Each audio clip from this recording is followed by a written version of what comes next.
So hello guys, welcome to Mark Jen Moto. So ganoon pa rin guys, moto vlog lang tayo ngayon. Medyo maganda na ang panahon sa mga ilang araw na nag-uulan-ulan. Hindi makapag-rides. Gusto ko na rin mag long ride kaso wala pa tayong budget pang long ride. So ngayon, pupunta pa lang kami ni Mrs. na palengke para mamili lang ng paninda. Doon kami namamalengke sa may People's Mall Centro. So guys, back to 2024. Grabe ang baha dito. Pumasok sa mga kabahayan. Yan, yung ilog dito. Yan, umapaw yan guys, yung ilog na to. Yun yung bagyong Christine. Yan din ang mga kinakatakutan ngayon pag nag-uulan na baka magbaha uli. Halos 2 weeks din nag-uulan-ulan dito guys, sama ng panahon. Kaya ito si Mrs. inuubo-ubo na. Ako rin medyo sinisipon-sipon na. Ito yung plaza guys. Yan. Tapos ito naman yung ginagawa tong ano na to plaza din dito sa Plaza Rizal. Diyan din naraos yung pagpiesta ng Peña Francia, parada ng mga military parade. Yan, diyan dinadaos yan. Mga Margaret banda. Diyan dinadaos yan tuwing September. At ito mismo yung market, People's Mall Naga. Dito tayo sa ilalim. May ilalim to guys, oh. May akyatan dito yan papuntang 2nd floor at 3rd floor na tong market. Yan, spiral to. Yun, bukas makakapasok kami dahil bukas. Yan. Yan, ito mismo yung market. Dami pang bakanting stall dito guys, oh. Ito yung gustong gusto namin ni Mrs. na makakuha ng pwesto.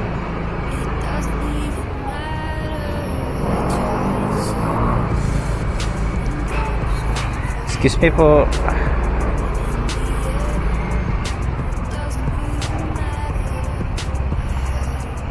Dito si Mrs. Dito ko lang hihintayin si Mrs. guys. Siya na kasi ang bibili. Tapos ako mag-aantay dito. Madami pang mga stall dito guys, oh, na bakante. Ito yung J. Hernandez Street guys. Yan, nandyan may CBS, yung grocery yan. Pulanggi Bakery. Yan guys, sikat na bakery din dito sa Naga yan. Pulanggi Bakery. LCC Supermarket. Yan ang mga kilalang grocery dito sa Naga. Ang presyo ng mga bilihin dito sa Naga, walang pinagkaiba dyan sa Manila. Lalo dyan sa amin sa Antipolo. Parehas lang. Pero ang rate dito is mababa. As of now, siguro tumaas na 4.15. Pero karamihan yung iba 3.95 pa rin. Yung minimum wage sobrang baba pa rin. Pero sa bilihin mataas. Presyo na ng Maynila ang bilihin dito.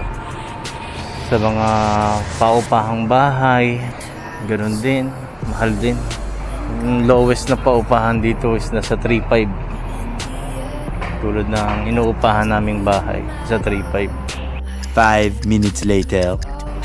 So ito na guys, nakapambili na si Mrs. pero may bibilin pa rin siya sa baba.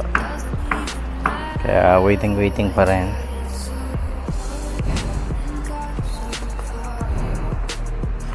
Ayusin ko lang itong mga pinamili ni Mrs.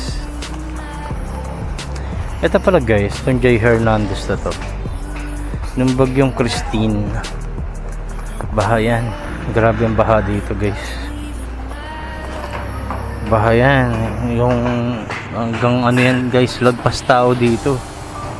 Grabe yan. Papakita ko sa inyo yung picture niya nandiyan sa screen. Makikita nyo.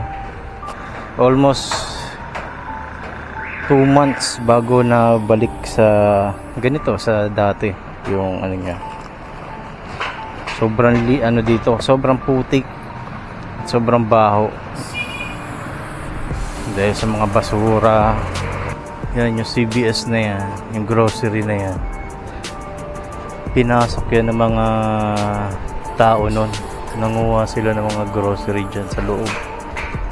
Sinira ng mga tao yung pinto. Kahit mataas ang baha, nilalangoy nila yan nun. Nabot din ng ilang araw yung baha bago nawala yung baha. Tapos yung kapalit ng baha, putik, hindi pa rin nagpapasok, wala pa rin mga trabaho ang mga tao nun. Kaya grabe din ang hirap nun, bagyong Christine. So yun, abangan nyo mamaya guys, pag baba namin ni Mrs. Lahat ng dadaanan namin, tuturo namin sa inyo yung mga tinamaan ng sobra talagang baha, malalalim. Balikan ko kayo guys.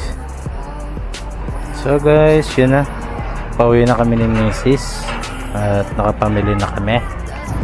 At yun na, ipapakita ko na lang sa inyo guys yung mga dadaanan namin na mga lugar na kung saan tinamaan ng husto yung bagyong Christine, na binaha ng husto pala itong sentro ng Naga. Hindi lang sentro, kundi buong syudad ng Naga.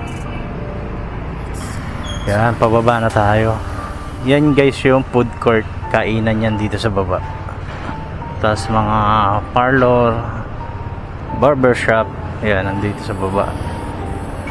At grabe din dito guys yung baha noon dito. Lahat yan mga nasira, mga paninda, nalugi. Yung nawala yung baha, sobra din putik dito. Tambak ang mga basura. Tapos syempre mga paninda, mga gulay nabulok na, kaya sobrang baho na dito nun guys. Yan, grabe din to guys, yung putik nito dati. Daming putik to, basura ito, daming basura dito nun.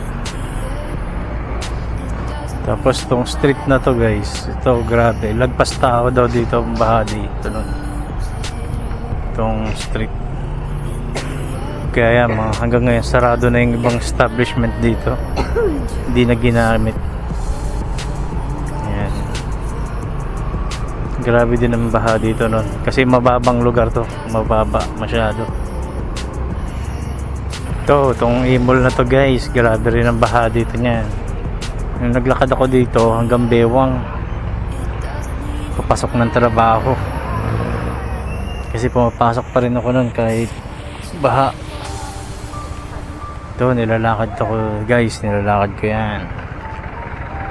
Pero ngayon, ito, unti-unti nang nakarecover ang Naga, dahil naging maagap din naman ang government dito guys. Nagawan kaagad ng solusyon ng mayor nila dito, paglinis. Tapos ngayon inaayos na yung mga baradong kanal. Talagang pinaghahandaan na, dahil first time nangyari daw yun dito sa Naga. Ewan ko kung totoo, pero sabi ng asawa ko, dahil dito na lumaki yung asawa ko doon lang niya na experience yung nagbaha ang Naga, ganun kalala. Dahil dito yan sa ilog na tumaas, dahilan kung bakit lahat ng mga drainage, mga kanal is nawala na ng silbi. Ito guys, yung Dayangdang, grabe din to. Sobrang putik dito nung natapos yung baha. Nawala yung baha, putik ng kapalit. Inabot din ng ilang buwan ang mga tao na naglilinis-linis dito sa mga bahay nila. So guys, dito ko natatapusin tong short na vlog lang, kasi wala pa naman tayong rides. Abang-abangan nyo na lang guys. So dito natatapos itong vlog guys. Ingat kayo palagi sa biyahe. Ride safe. Peace out.